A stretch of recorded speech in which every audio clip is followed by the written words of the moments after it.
Keeping It Real Estate. KTAR News 92.3 FM. Here's more with Amy B.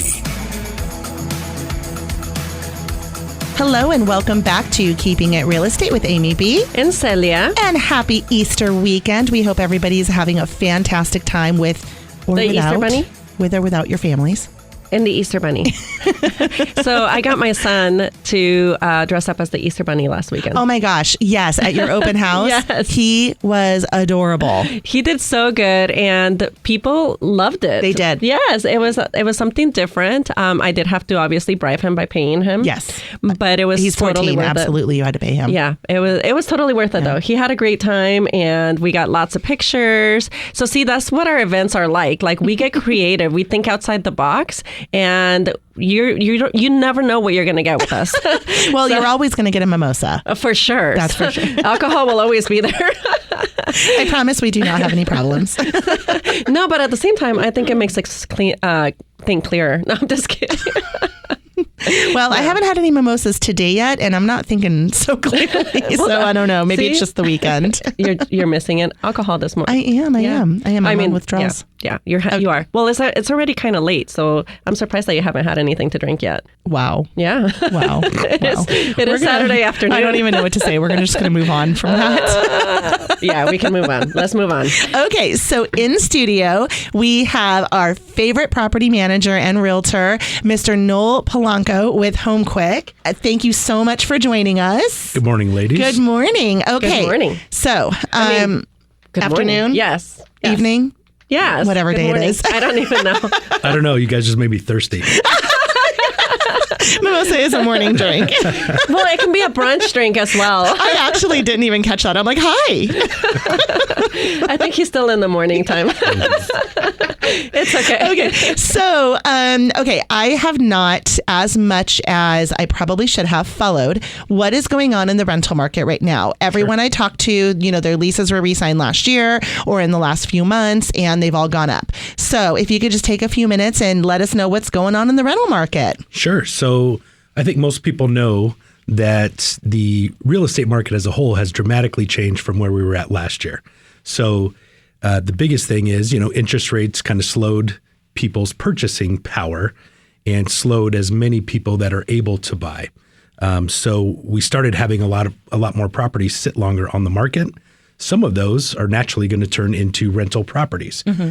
So instead of having at the same time last year, we had very few rental properties available as well. You guys talked about in your first segment, 200 people a day moving here from these wacky states. Don't California or Arizona, same with Chicago. My wife's from Chicago. Her family might listen to this. So love you guys. Love it. But we know that we have a big influx. The last numbers I looked at said we have about 230,000 people that need a house, Yep. whether it's rental or purchase. We've only got about 30 to 40,000 available purchase properties.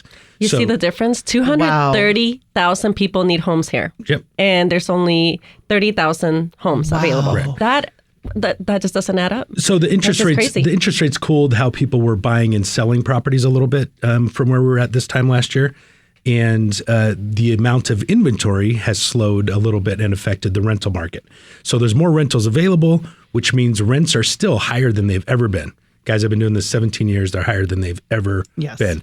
And we've always, in those 17 years, we've always had a strong rental market because for 17 years I've been doing this, there's a huge influx of people moving here every single month. So we know it's a great investment market. We know it's a good rental property market. It's just that the rents totally skyrocketed in the last 4 or 5 years. So they're still high. They're just not climbing like they were. It's kind of same thing with real estate appreciation. It's still way up there, but it's not going up at 20% a year right now. So good news, bad news. Good news is there's more available properties to rent. Bad news is the prices are still a little bit high, but you're not fighting 10 applications for every single house like I was seeing last year. Same thing I was seeing when I was trying to help people purchase homes, 10 offers, that same day. So a little bit like you guys were talking about on a real estate sale, you can negotiate a little bit on a rental. If you've got good credit, you're not ready to buy right away, you need a year, investors, landlords, they want the best people they can find. So you might be able to come in and ask for $50 off what they're asking, ask for $100 off, ask for the washer and dryer. Some of those are available again, where the last 2 years, just like the sales market, pretty much you're not asking for anything. You just want to be the first one in the door and pray that they say yes to you, right? So that has totally changed. You've got an opportunity to shop around a little bit on the rental stuff and ask for things. I think it's a good deal when both parties are mostly happy. Yes. I love that. I love negotiations. Right. It's, you feel like both people are actually getting a little bit of what they want. Exactly. And look, investors, their biggest thing is they want somebody that's going to be there, hopefully for several years, but more importantly, takes good care of the house and pays on time. Tenants want a landlord that gives a crap, right? They want to make sure the house looks good. It's functional. When you ask for something to get fixed, it's fixed. So all of those things we're seeing kind of come back into a normal relationship, where I think the last few years it was just so frenzied. People were just kind of taking what they could get and dealing with what they got. Does that make sense? Oh, yeah. So, quick question. I had a client, that I spoke with the other day, and we're in the process of getting her ready to buy a home. She lives in an apartment complex, and she's like, I'm so excited. I'm paying, her monthly payment was going to be roughly about $1,900 a month. And that's what she's paying in rent right now. And she said, I'm going to be owning my own home pretty much for the same amount of money that I'm paying, which is great. She's going to be investing towards her future. But one thing that she brought up, she's like, what I don't understand is this community, this complex does not fix anything for me. So I put in a request to fix things, but then they tell me that they don't have to fix it and I have to fix it. So my clientele, as a property manager, my client is the investor, the homeowner. Got it. Right? And I'm coaching them, buy real estate because it's going to grow. It's going to make you money. Long-term appreciation is going to be the best thing you get out of it. As a renter, all you're getting out of it is a roof over your head and hopefully a safe, nice neighborhood, right? Yeah. That's it. So although we love our renters, I want them all to eventually be buyers too, because of exactly what you said. Whether the landlord's not the best, whether the apartment community's not the best, it's not yours and you can only do so much. You can put up some cool pictures inside, maybe paint the bathroom, but there's not a whole lot you can do about the roof when it's not yours. Right, exactly. Right? So the ultimate goal for everybody should try to be purchasing a property, because that's your number one way to grow long-term wealth, right? We all understand that. Yeah, we've all done it. Yes. And whoever tells you that that's not the way to build wealth is not knowledgeable.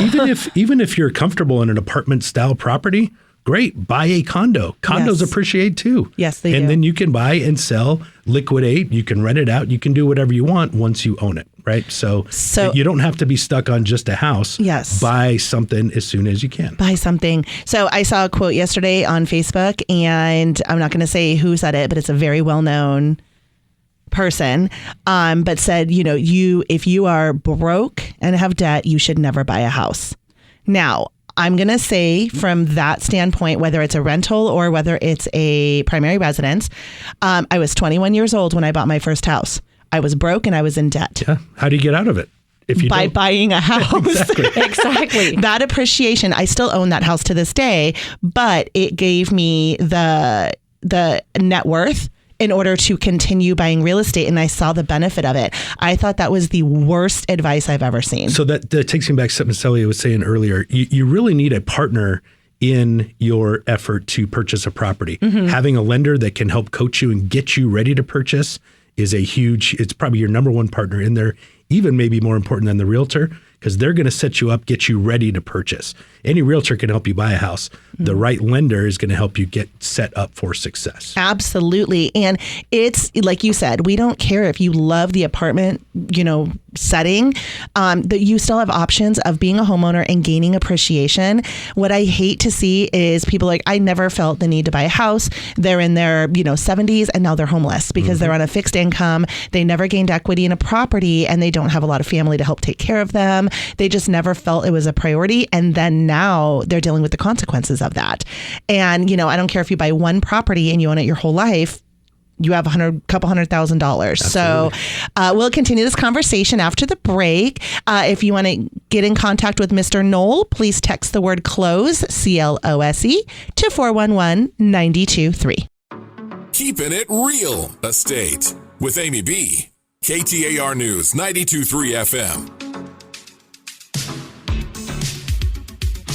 Welcome back to Keeping It Real Estate with Amy B. And Celia. And we are in studio with Mr. Noel Pulanco with HomeQwik. Thank you again so much for joining us. I love being here with you guys. We love having you.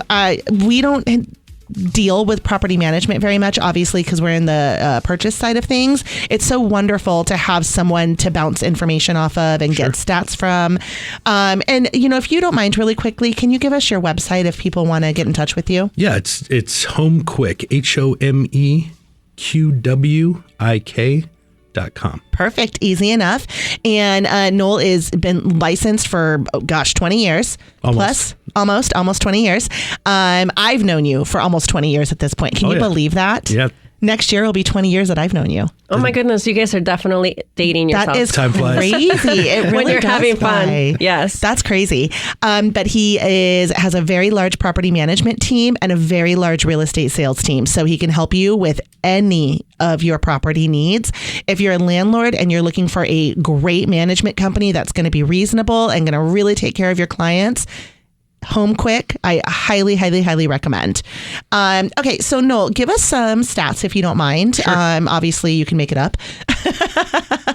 What is right now for a 3-bedroom, 2-bath home? Okay, an actual single-family home. What is the average rent going for those right now outside of location? So location obviously it plays a huge factor. Of course it does. But the range on a 3.2 is between probably $1,800 to $2,200. Okay. If you need a 4-bedroom or larger, you're looking $22,000 to $3,000. My gosh. So, I mean, it's crazy, right? Guys, Again, that's depending. $1,000 a month. That's in depending on rent. location. And like I said, with my client that I just got off the phone with, she is able to, own her own home for the same amount of money as she's spending on rent. And she's not paying, because technically right now, guys, she's paying 100% interest.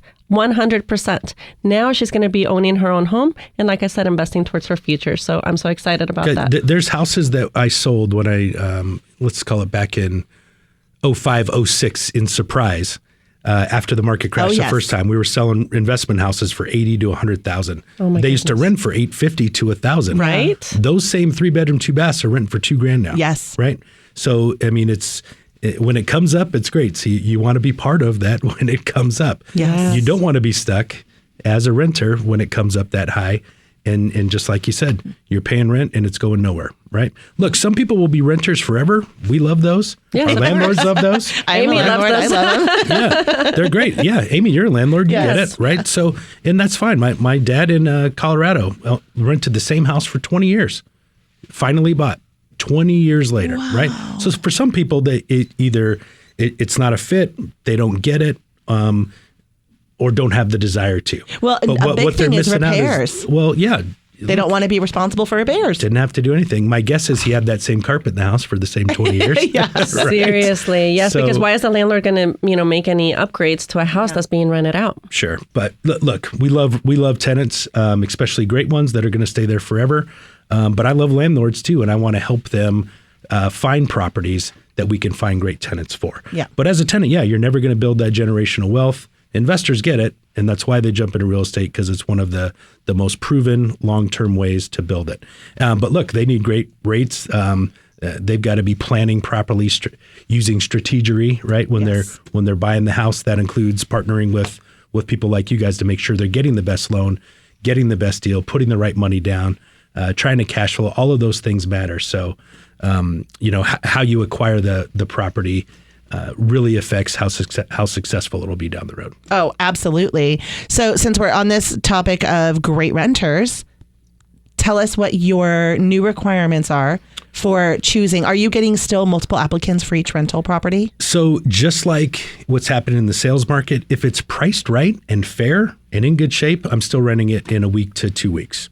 The houses that the landlord thinks, hey, it's good enough, or I'm going to shoot for the moon on price, those ones are sitting, because there's much more inventory now than there was at this same time last year. There's more inventory than there was 8 months ago.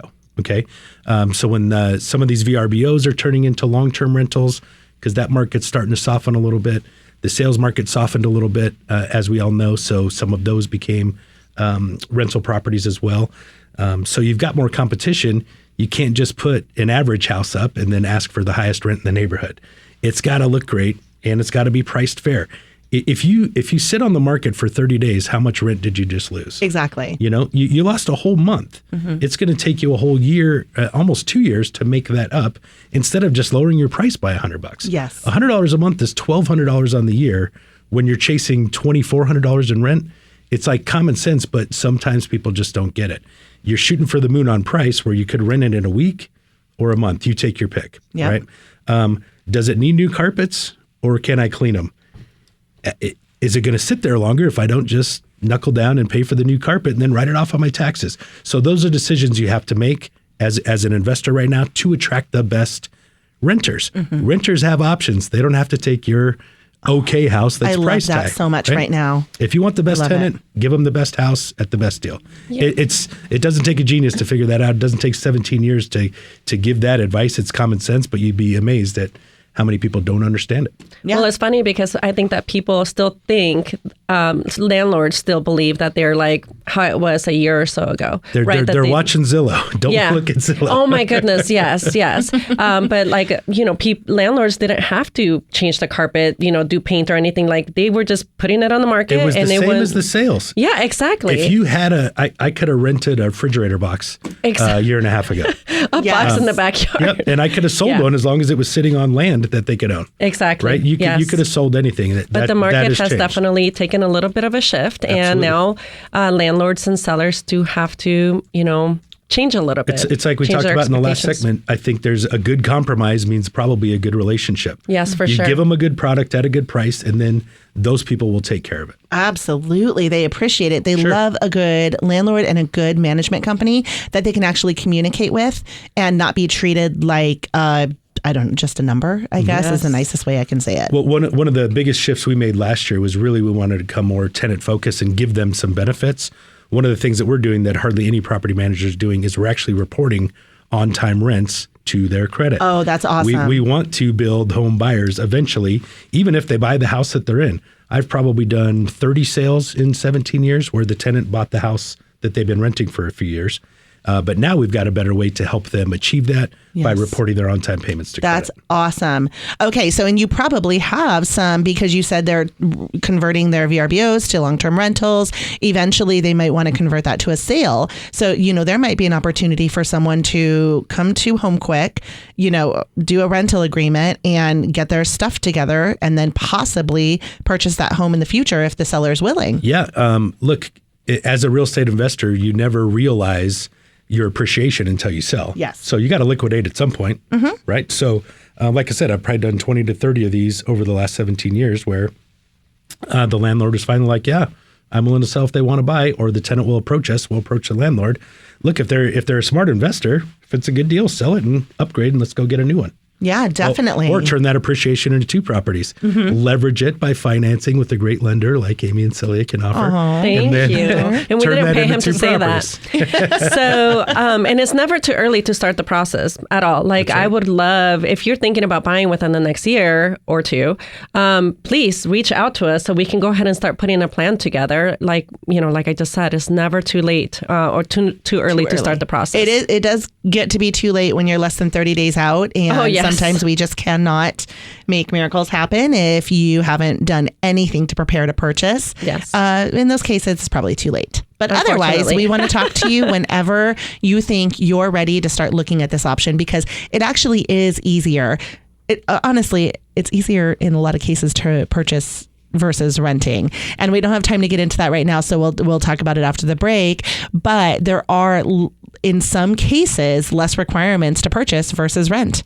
And I understand as a landlord, I want to make sure I get someone in there that absolutely can make the payments. This is something I'm building for my family. I want to make sure that they're not going to destroy it. I want to make sure they're not running an illegal business out of the property. And those are a lot of those items when you're buying a home. It's your home. You can do whatever you want with it in some cases. So we're not as restrictive. So I know you said that there's been some changes that have come into play on how you vet a renter. How we can qualify, I'm sure. Correct. Yes. So we're going to talk about that after the break, so you can see the difference between, even just getting into a rental versus a purchase. And sometimes there's not a lot of cash difference. So we'll definitely discuss that after the break. Again, to reach either myself, Celia, or Noel, please text the word close to 411-923. Keeping it real estate with Amy B. KTAR News 92.3 FM. Hello, happy Easter. You're listening to Keeping It Real Estate with Amy B. And Celia. And we are in studio with Mr. Noel Pulanco with HomeQwik, who is rental property manager extraordinaire, real estate extraordinaire, and he is educating us on what's going on in today's rental market. So once again, welcome, Mr. Noel. Thank you. Thank you. All right. So I wanted to kind of touch on what the new requirements are that you are required to look for in a rental applicant. Sure. So they're actually softening the requirements a little bit. Well, let me put it this way. They're making it harder for landlords to deny based on certain things. The biggest thing that's coming through is source of income, which means how you make your money. So a landlord generally, the rule of thumb is we want 3 times the rental amount for you to qualify. So you have to make at least 3 times. You can set that at 5 times if you want to. So there's no law on what you can set your income requirements at. What they're changing is the source of the actual income.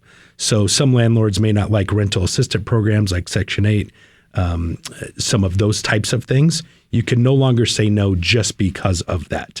Just like you can't say no because of child support or retirement funds or investment accounts. Or Social Security. Yeah, Social Security. A landlord wants to see steady, predictable income, right? And show that you've got enough to pay the rent and feed the kids, right? With a little bit left over. We want to make sure it's not going to be house poor every single month. Those are the kind of scary tenants that we look out for. So that's changing. There's again, don't California or Arizona. I agree. They're trying to bring in some more of these softer landlord policies on stuff like felonies. So I'll take somebody that got busted smoking weed in college, but what we don't want is somebody that's been writing bad checks, done property damage, or like violent offenses. They're trying to take power away in some of those other blue states and bring some of that policy and ideology here, where we've got to be softer on what their actual criminal background is.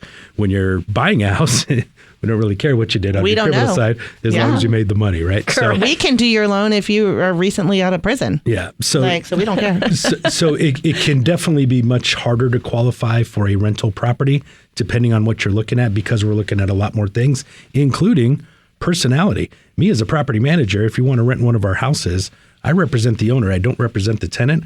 I want to make sure if I'm going to be married to you for a year, while I'm really representing somebody else, that we like you. Now, we can't deny you on your personality, but it definitely comes into play. How do you act? How do you look? We're allowed to look on Facebook and do a social media search, to kind of see what you look like. Yeah, I don't personally do a ton of that, but there's a lot of property managers that absolutely scour through all of that stuff. Wow. We don't do that when you're going to be buying a house. We do not. Yeah, you don't care, right? Yeah, we don't Facebook stalk you. Sure. No, we do not care. So, but you guys get to do the loan, help them get the loan, and kind of wish them well and say, great job. Me as a property manager, if you're trying to rent from me, I'm going to be tied to you for at least a year. Yeah. And my job is not to help you, it's to help my landlord. Yes. My client. He's my fiduciary, right? So I've got to treat the tenant like a customer. But ultimately, I'm going to try to make sure we dot all our I's and cross our T's with you. Agree. Because I'm in the middle of you and my client. So if you're a landlord, you definitely want Noel on your side for sure. Oh, yes. You definitely. I personally have, in the past, I never really saw the benefit of property management for myself because we're in real estate. But if you are someone who is either a brand new investor or you don't do it for a living. Or you don't want to do it for a living. Yes, you need someone to protect you. Sure. That's knowledgeable. I mean, now that I'm getting older, I'm like, I don't want to do this anymore. I may want to hire someone. But if you're not in the business of doing it, like I've been a bleeding heart my entire life. And, a couple years ago, my husband had to take over because he's a lot less nicer. He's a lot less nice than I am. I wouldn't be a very good landlord for myself. Exactly. So I definitely stepped on my own feet and stood in my own way a lot of the times, probably made quite a bit less money. So I'm not saying it's a good thing. I'm saying my, opinion stood in the way. I think karma matters, right? Yeah. But Yes, of course. Ultimately, if you have an investment property, you're trying to make money. That's the long-term goal. Yes, it's a And business. You can It make is it a by business. You could still make it being nice, but you could also cost yourself lots of money, I did. lots of problems I by have. being too nice. So when you have a property manager in the middle, our job is to stick to the contract, what's in black and white, not let feelings get in the way. I love that so much. So we'll probably have to push all that over because I Eventually, definitely get in my own way. I'll be here when you're ready. Okay, so conversely, he kind of touched on the mortgage qualifying side versus the rental qualifying side. But just to reiterate, one, when you're renting, you're not gaining any equity, you're not gaining any generational wealth. You're literally just paying for a roof over your head, but you are contributing to your landlord's Absolutely. retirement, which again, thank you to my renters that have done that. But like Noel said, we don't want people to be lifelong renters, especially if their goal is to not be. Two, there are some less stringent requirements. Now, obviously, we care more about credit score. We care about, assets, but we don't have a 3 times. Your income doesn't need to be 3 times the mortgage payment on our end. That's very flexible. So we have that a little bit, less requirement. And we don't do a Criminal search. criminal right? background check at all. Obviously we want to make sure you can pay your bills on time. We want to make sure you have some financial stability. We want to make sure you have a job and you have enough income to support yourself and your family. We don't want to set you up to fail, but a lot of cases, people have found that it's been easier to get into a home via buying versus renting. And let me just ask you really quickly, what do you require cash on a rental? Is it still security deposit, first month's? Yeah, generally first month's rent plus a security deposit. If they're really close to the 3 times monthly as far as income, I do like to see bank statements so I can see that they're able to pay at least the next couple of months' rent. Yes. And then, whether or not they moved from out of state, are they in the same job? Have they been in the same job for a long time? So we look at employment history and all those things as well. Yeah, so they're kind of mirroring each other. And I'm not going to lie, I don't want the requirements to get super lax. We want people to be able to actually take care of the properties and pay their rent. But I do like it's getting a little bit easier because so many people are rejected for, menial things.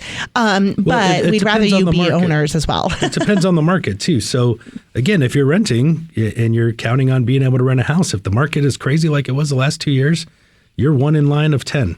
And if you owned, you wouldn't have had to worry about that. Yeah, and look, I've got fur babies at home, right? Yes. Oh my gosh, we didn't even talk about that. I've got so many new investors that are first timers are like, I want absolutely no pets. I'm like, you're cutting off 75 to 80% of your potential rental pool. Yes. And some of them are just stern. They're like, no. And I'm like, okay, your house will sit. But if you're buying a house, you don't have to worry about that stuff. You can bring Absolutely. As I didn't many think fur about babies that. as you want. in all your pets you want, even those nasty birds. All of those things. Birds. You ever seen a rental house with like a parrot? No. Yes, I have don't know. not. They're pretty gnarly. And I'm sorry for anybody who has birds. It's okay. I don't I still understand love it as it. a pet. Yeah, I don't get it. I don't get it. I don't get a lot of things as a pet, but I don't know if you need a drinking buddy and then they can converse with you. I guess that's one I thing. guess. Yeah, I've actually never heard of that before. I've seen them on just on TV. I've seen a little bit of it all with pets, but I'm sure you parrots, have. Parrots go through a molting stage, so their feathers and their seeds and their feet. It Everywhere. can be sure. messy. Snakes are the best. If you got a tenant with snakes, they make zero mess. Oh my goodness! You just gave me the chills. but hate they might snakes. They might eat you, right? Like I'm not a snake fan. I would say not. Let's not let the snakes be too big. Oh my goodness! No, I'm sure you've seen your share of interesting things. Sure. Being, a property management, company. I'm positive. I'm a we all realtor have. too, and Yeah. I've gone to show clients' houses, and I'm like, did you guys not clean up before we came over? So there's all kinds of cool stuff. Yeah, I'm sure. So if you are, let's say you own your home, you understand the long-term value of homeownership, and you want to get into the rental business, you want to buy an investment property. Noel, what is your number one recommendation or number 1 and 2 recommendations for someone who wants to get started? Do it. So do it's number 1. Start Just saving do it. now. Meet with the lender so you can either start planning to do it or figure out if you've got equity in your house now that you can use to leverage another property, right? That's the easiest way to do it, especially in these last couple of years where if you've owned a house for 5 years, you've probably doubled what you started at least. I agree. So you've got easily a 20% down payment on a $400,000 or $500,000 investment home. It may cash flow, it may break even, but Amy, you and I know if you've owned a house for the last 5 years and you broke even on the rent, how much did you make in appreciation? I'm just going to say it. 100,000? Let's just say over 100. Let's just 40%? Yes. Right? So it doesn't have to cash flow because part of cash flow is the tax write-offs too. At the end of the year, you're writing off moving costs, repairs, property management fees, the pool guy, the painting, travel expenses. Anything that you've done is now a write-off against that income. So even if you're kind of break-even-ish on the rent, you'll probably make a few $1,000s come tax time just in your write-offs. Absolutely. So it's opening up your mind to figure out, well, can I really afford it? If it's a rental house doesn't have to make you $400 a month. I think break-even is great because we know the market's going to shift. If there's 230,000 people looking for a house, Celia said 200 people a day are moving here, the value is going to go up eventually. So is break-even a good? Is a little negative? Okay, maybe. It depends on your pain tolerance level. Right. But just know that buying that house is eventually going to make money. It's on the appreciation. Cash flow is great, but we're buying it for long-term wealth. Absolutely. And it needs to be a long-term investment. You're not going to be able to buy something, flip it in a year and make $100,000. That market's gone. But I mean, I'm one that I've never cash flowed. I've always broken even or was in the negative because I've owned properties for 20 years. You're being too nice on your Instagram. I am because I didn't hire you. And I still have hundreds of thousands of dollars in equity position in a property that someone else paid down for me. Absolutely. So it's 100% worth it. We definitely practice what we preach, and we would love to help you get started. So thank you, Noel, so much for today so fun and to be all here. of the information. Please text the word CLOSE to 411-923 to reach any of us, or class to 411-923 to get on our Bubbles and Buyers list. Thank you so much and happy Easter.